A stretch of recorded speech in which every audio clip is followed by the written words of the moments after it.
Assalamualaikum warahmatullahi wabarakatuh. Kali ini kita bertemu dan tema bahasan kita kali ini adalah ragam dialog.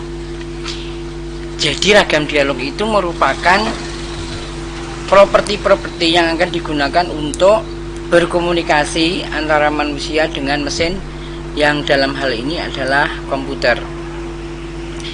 Tujuannya apa? Ya, tujuannya adalah untuk menyajikan dan mendiskusikan berbagai teknik dialog yang ada sehingga bisa interaktif.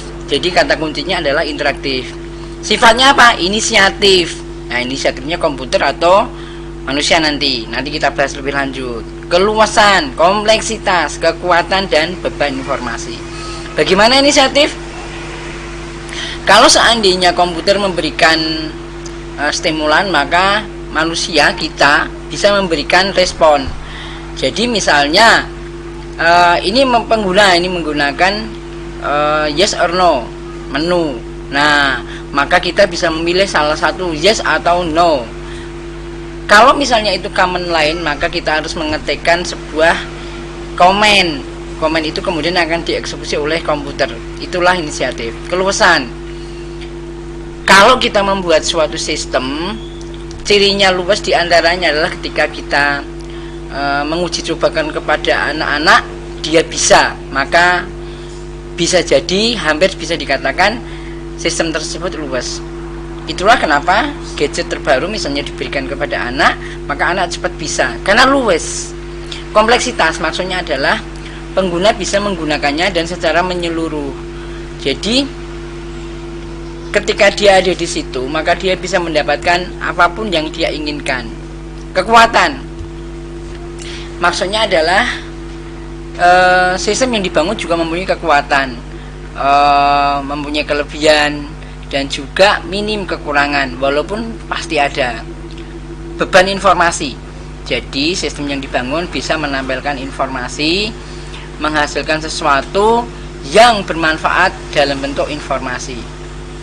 Karakteristiknya bagaimana? Konsistensi, umpan balik, kemudian observabilitas, kontrolabilitas, efisiensi, dan keseimbangan. Konsistensi ini adalah kalau misalnya ikon printer, ya sudah, itu untuk ngeprint, jangan digunakan untuk simbol nge-save.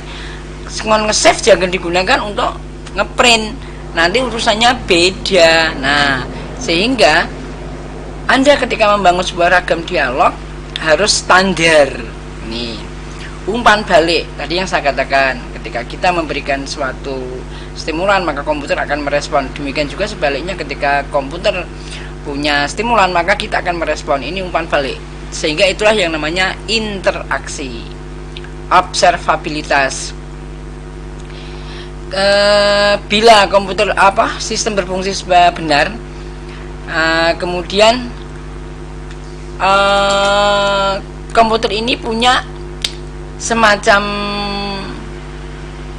pengolahan sebenarnya di dalam engine. Namun pengolahan ini tidak akan dinampakkan di dalam manusia, namun ini bisa melengkapi semua yang dibutuhkan. Kontrolabilitas. Nah, ini kebalikannya dengan observabilitas. Artisan mukanya ini harus memungkinkan pengguna untuk dapat melakukan kendali. Jadi penggunanya bisa pegang kontrol penuh ini.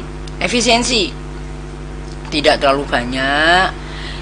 Kemudian sistem sudah bisa mengakomodir. Keseimbangan. Oke, jadi pekerjaannya manusia menjadi terkurangi. Hampir semua diambil alih oleh komputer. Namun bisa juga komputer harus bisa kita kendalikan. Kategorinya apa? Kategorinya yang pertama ini adalah berbasis perintah tunggal atau command line. Kemudian dialog berbasis bahasa pemrograman atau programming language dialog. Dialog berbasis pengisian formulir, form filling. Nah, sistem menu, dialog berbasis bahasa alami, antar muka berbasis ikon, windowing, manipulasi langsung, dan antar muka berbasis grafis. Bagaimana dengan dialog berbasis perintah tunggal atau command line dialog. Contohnya sekali lagi yang pernah kita bahas adalah contoh berbasis DOS.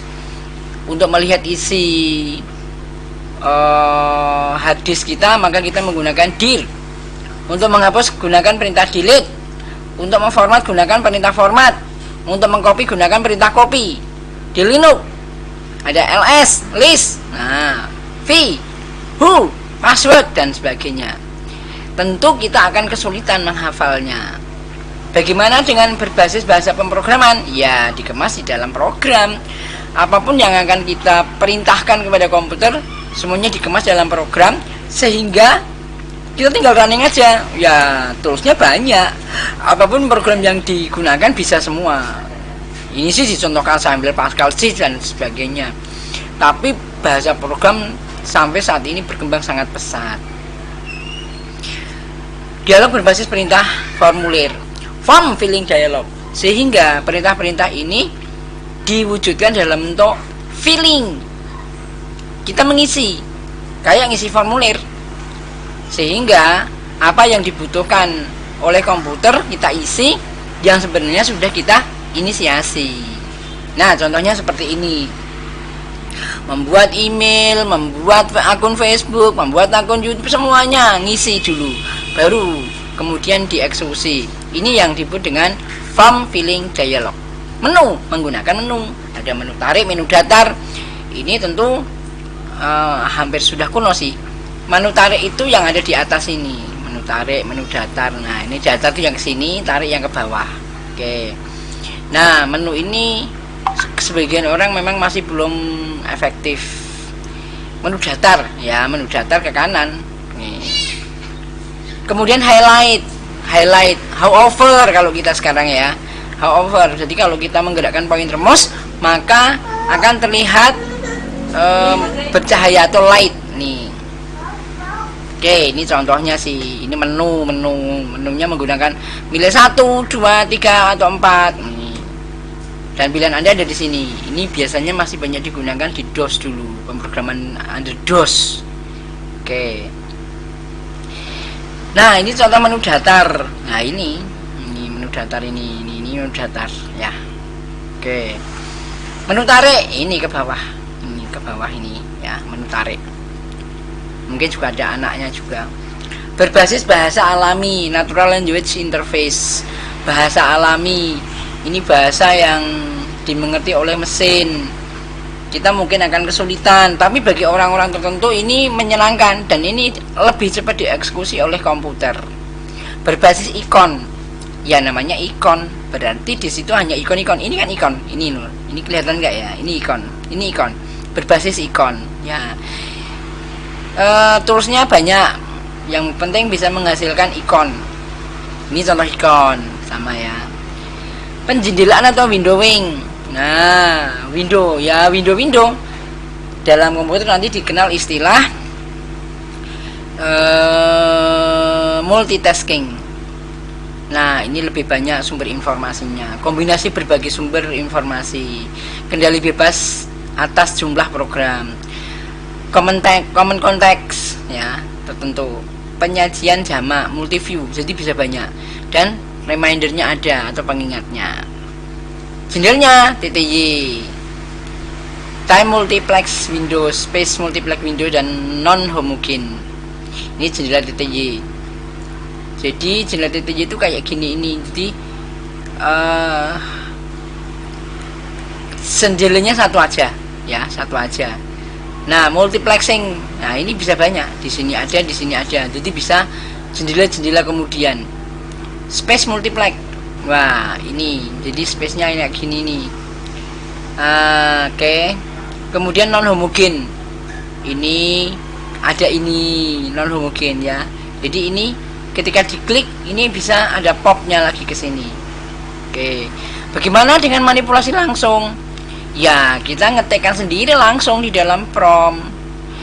Penerapannya ini ada kontrol proses, editor teks, simulator, kontrol lalu lintas penerbangan ini. Tapi dulu ya ini.